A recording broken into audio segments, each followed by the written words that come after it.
What up? Oh, God. Give me just a second. Hope y'all are doing well. Welcome to my weekly live stream. Give me just a second while I get some technical difficulties out of the way.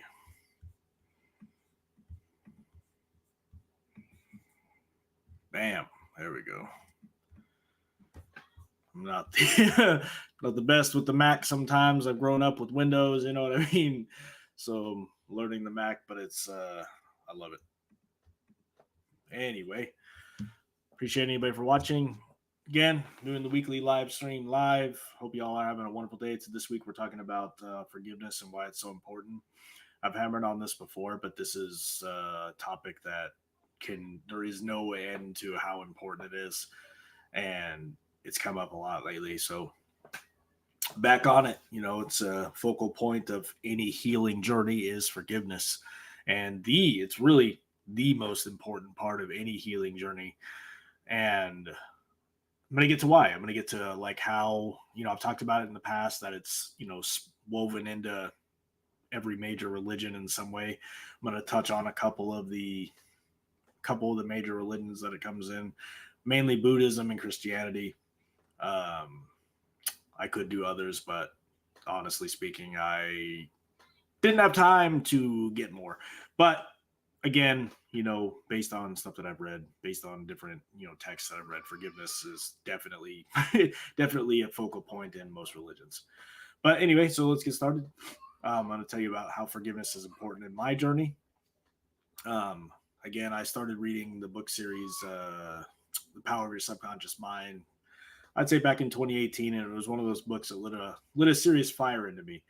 And he talks in the book series, Dr. Joseph Murphy talks about not only how important forgiveness is, not only where it's included in the Bible, but he tells you how to implement forgiveness and program your subconscious mind and how to release it and how to tell if you haven't forgiven somebody. And I'll give you a little secret, a little hint.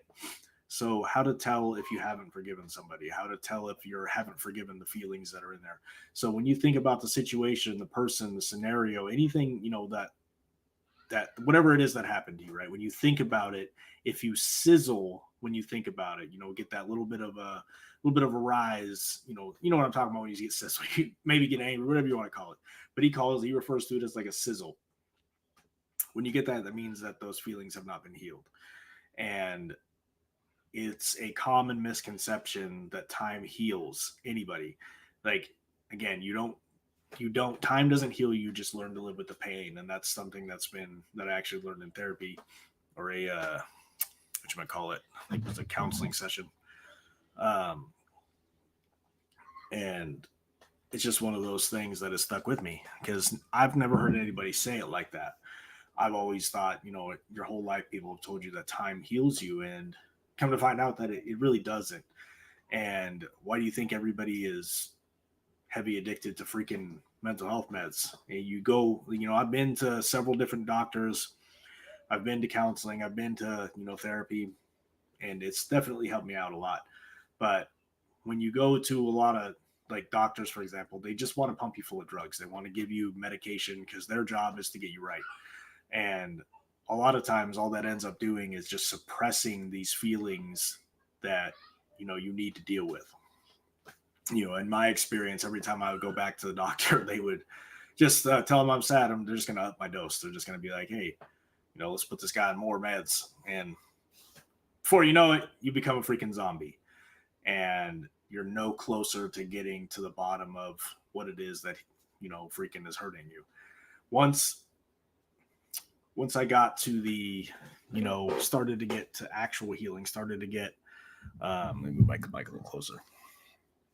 Once I got, actually on the healing journey and started to focus on forgiveness, I took more steps in a single year towards healing and happiness than I took the entire time I was taking meds. And again, I talk about this to a lot of people. I'm not against taking meds, dude. If meds are going to help you get to where you need to be, then by all means take the meds. But I'm a firm believer that there is stuff that we're not dealing with. And again, forgiveness is one of the ways that we deal with that. So let's talk about like Christianity, the Bible. So forgiving others. The Bible instructs followers of God to forgive others as God has forgiven them. Examples include Matthew 6:14. For if you forgive other people when they sin against you, your heavenly Father will also forgive you. Colossians 3:13. Bear with each other and forgive each other if any grievance against someone. If any of you has a grievance against someone, forgive as the Lord forgave you. Limits on forgiveness. The Bible doesn't say that forgiveness. So this is the most important part, and it's in, I found it funny because it's in not only this part but the Buddhism part and the Law of One series, which I reference. So the Bible doesn't say that forgiveness requires forgetting or condoning the offense. It's about releasing negativity and choosing not to hold a grudge. That is the most important. If you take anything away, you don't watch this entire thing, I don't care. If you take anything away from this, understand that forgiveness does not, it doesn't say that it requires forgetting or condoning what that person did. It is about releasing that negativity and choosing not to hold a grudge. So that is super, super important. Again, because there's a lot of obviously unforgivable things that can be done to you in your life. And forgiving a person doesn't mean that what that person did is okay. What it means is it's releasing the hold that has over your life. And there's many different techniques in meditation that you could do to forgive somebody, forgiving yourself. And simply, pondering on that, saying, even if you want to repeat it over and over again, saying that, hey, I forgive you, it is what it is. So a lot of people struggle with this, and a lot of people hold on to grudges their entire life and won't talk to somebody their entire life. That's fine. You don't have to talk to people. But what I'm saying is you don't want to hold a grudge your entire life and let that, become you. Because that's what ends up happening is you've all met somebody who's absolutely bitter because of people that have wronged them in the past. And it's important to know that, it's okay to let go. And without letting go, you're actually blocking yourself from higher spiritual connection, according to the Law of One series. I talk about the Law of One series a lot in a lot of my stuff, and it's a book series that's completely changed my life. It's a book, a book of spiritual ideals, and I'm going to talk a little bit about it here and how they reference forgiveness. A little backstory: the Law of One series, channeled by Don Elkins, approaches forgiveness from a spiritual perspective focused on releasing negativity and achieving growth. So here's what it emphasizes: importance of forgiveness. Like many spiritual philosophy, Law of One considers forgiveness essential for personal growth and spiritual progress. It emphasizes that holding on to negativity such as anger and resentment hinders your ability to move towards higher vibrations and connect with the divine. And I'm absolutely a firm believer in that. The moment I started forgiving, the more I started getting closer to God, whatever you want to call it, the universe, Jesus. I know people are going to eat me up in the comments. There's only God. There's only Jesus. And it's okay. You can believe whatever it is that you want to believe. I don't care. It doesn't matter to me. I am not concerned with what you believe. My concern is that you think outside the box and focus on healing, regardless of whatever spiritual path that takes you down. It doesn't matter. What matters is that you move towards healing and happiness, and therefore happiness. You know what I mean? Anyways, moving on. Self-forgiveness. The Law of One places importance on self-forgiveness alongside forgiving others. Releasing yourself from guilt and self-blame is seen as crucial for inner peace and moving forward. Focusing on release. Rather than viewing forgiveness as condoning an action, the Law of One emphasizes it as a process of releasing the negative energy associated with the experience. It's about letting go of the burden and choosing not to be a victim. Now, this sounds a lot like what the Bible said, the limits on forgiveness. It doesn't say that forgiveness requires forgetting or condone. Doesn't say that forgiveness requires forgetting or condoning the offense. It's about releasing the negativity and choosing not to hold a grudge. This is, pretty much the same thing reworded, right? Focusing on release. Rather than viewing forgiveness as condoning an action, the Law of One emphasizes it as a process of releasing the negative energy associated with the experience. It's about letting go of the burden and choosing not to be a victim. That's an important freaking thing, because regardless of what happened to you in your past, that doesn't have to define who you are today. And that's something I'll hammer home, like, because a lot of people, they believe that, because they did something messed up or something messed up was done to them, that it has to define their whole life. And that's not true. Connection to love and allowance. The law of one links forgiveness with the concept of love and allowance. Forgiveness allows you to vibrate at a higher frequency of love and acceptance, promoting a more positive experience to life. Like, honestly, once you start doing this, things will change around you. Once you really truly forgive yourself and forgive the people around you, your life will 100% change. You will have that breath of fresh air come inside of you, or come out of you, whatever you want to call it. Let's see. Benefits of forgiveness. The series suggests that forgiveness brings various benefits like emotional and physical healing, attracting positive experiences, and fostering a more peaceful existence. So let's talk about a little bit what it means by attracting positive experiences. Again, through the law of attraction, which I talked about last time, you are constantly, you're like a magnet. So in your day-to-day life, if you're focused on nothing but negativity, negative thoughts, all the things that happened to you 10 years ago, you're going to keep attracting, negative things into your life, negative people. There's a reason why people experience the exact same type of relationships over and over again. It's because of, stuff that they haven't healed inside of them. That's what the book series, The Power of Your Subconscious Mind, talks about. It explains exactly why people experience that kind of a thing. And this is not, made up stuff. This is an actual PhD doctor talking about this, interviewing thousands of people and explaining to them, this is why it is that you're doing this. It's because of your, things that you haven't let go of. But oh my God, love it. You ever drink ginger tea? That's good stuff right there. I'm obsessed with tea. So Buddhism, we're going to touch on Buddhism's perspective on forgiveness before I run out of time here. It's going to be a short one today because I got to work tomorrow and I'm tired as hell. So Buddhism's perspective on forgiveness is nuanced and emphasized letting go rather than necessarily offering absolution. So here's some key points. Letting go of suffering. In Buddhism, forgiveness is seen primarily as a way to liberate yourself from the suffering caused by clinging to resentment and anger. Holding on to negativity harms you more than the person who wronged you. Again, that's another point that's being driven home with the idea of forgiveness. Holding on to negativity literally harms you more than the person who wronged you. Another fact about Buddhism here is not condone but release. Forgiving doesn't mean condoning the hurtful act or excusing the perpetrator's behavior. It's about releasing the emotional burden and choosing not to be a prisoner of the past.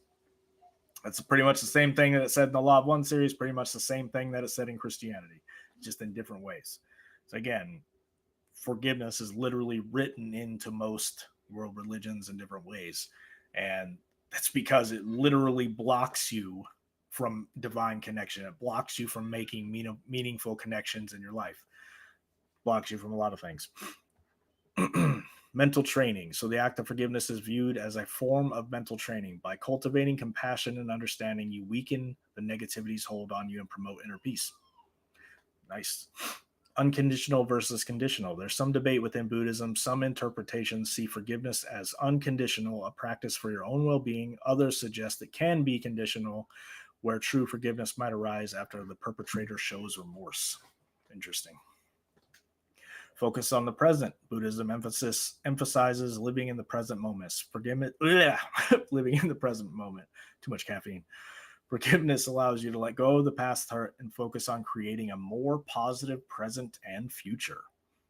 Self-forgiveness included. Just like forgiving others, forgiving yourself is crucial.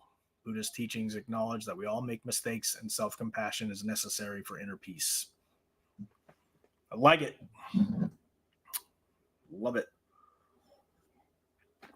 Now, I'm sure there's people gonna crap on me in the comments and talk about how talking about Buddhism is evil somehow and talking about other things besides Christianity is evil, but it is what it is. It doesn't matter to me. The importance is forgiveness. It doesn't matter, again, what I've said before in a lot of my stuff. It doesn't matter what path you take in healing. It doesn't matter what you believe in. What matters is that you're choosing to heal, and whatever journey gets you there, that's on you. You know what I mean? There is not one path, I believe, to the creator, or whatever you want to call it. There's many paths. If that's blasphemous, if I'm going to hell, oh well, you know what I mean? But a little backstory on that. I used to be pretty devout Christian. I obviously fell off into a lot of addiction problems. I've, went through mental health struggles for quite a long time. Started actually researching religion when I was addicted to all kinds of stuff I shouldn't have been addicted to, and researching different types of religions, mainly to prove a point that it wasn't just Christians that believe in God. And what people don't really understand, a lot of Christian folks, is that you end up alienating people from your religion because of how you act towards people. Because, I got tired of hearing that I was going to go to hell because I think outside the box. You know what I mean? And I've had to, this is, along the lines of forgiveness, because I've had to forgive myself and forgive the people who are telling me this kind of crap. You know what I mean? Telling somebody they're going to go to hell because they don't believe exactly what you believe is silly. And if every one of these religions say that, how could they all, that means everybody's going to hell, right? And that doesn't make any sense. So what I learned personally, what I believe, and according to like book series like the Law of One and many, many other spiritual ideas like the Gnostic traditions, is that the universe itself is God. And that's a really hard concept for a lot of people to understand, is that God literally is everything. So to forgive not only everything, but everyone. So realistically, we are like, this is something you learn on psychedelics. We're like a fractal of consciousness of an, like a smaller version of an infinite consciousness, right?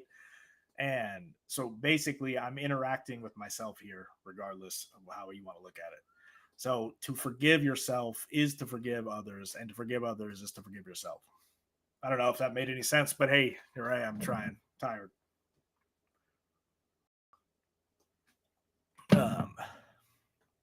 That's one of the things I've learned as I've, again, tried to focus on the healing.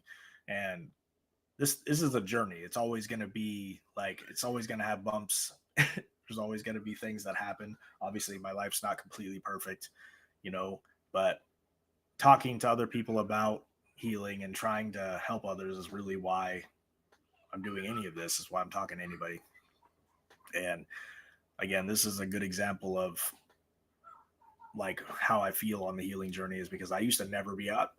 Like making a video like this, trying to talk to people, putting myself out there, telling people my story is not something I was ever able to do. And unless I got drunk, of course, but I've now been, sober off alcohol for 8 years, and it's not something, I'm planning to go back to. And that's something I've had to also forgive myself for. And to tell you the truth, I don't actually know the exact reasons for my, addictions. I suspect it's trauma. I don't know exactly what the trauma is. And that's part of the problem that slows down healing too, is a lot of people who experience trauma, like they have like memory loss. They black it out. And how could you heal something you can't remember what it is? You know what I mean? And that happens to a lot of people with PTSD, who end up having PTSD and forget everything. So how do you do that? How do you heal something that you don't know is there?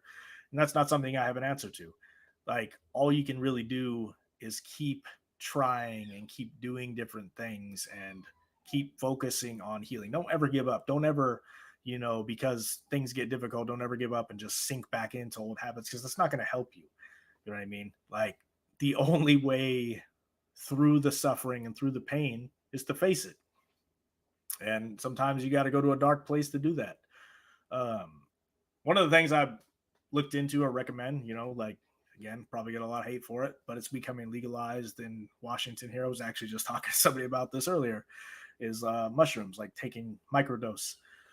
Oregon has legalized it for mental health use, and it's shown, really, really good, like, to work really well against for PTSD.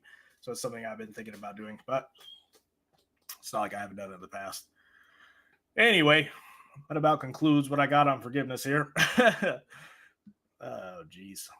I appreciate anybody for watching. I do this podcast live, so if I stumble around, that's why.